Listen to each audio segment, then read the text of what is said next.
It's rare to see this many people on a habitat project in Mobile County. It's a lot of people doing good work. These volunteers are gutting and remodeling a home on Commercial Avenue in Pritchard. To help do God's work and be a light in other people's lives. It's also rare to see people from so far away. More than a dozen volunteers came from a church in Baxter Springs, Kansas, more than 700 miles away. Last year, this big group didn't travel far due to COVID. That was tough. We've been doing this since the early 80s, 1980s.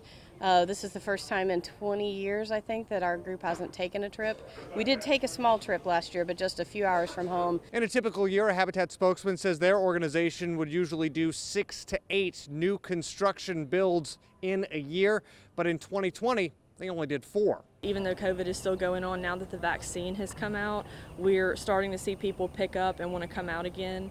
And volunteers such as church groups, high school groups, collegiate groups. They're still looking for more volunteers to keep up with remodels and new construction projects. Volunteers say it's a chance to meet people and do something positive. Mainly the people I meet and the people I get to work with every day. They're all great people, great workers. Habitat officials hope others can pitch in as the pandemic wanes. In Pritchard, Chad Petrie, WKRG News 5.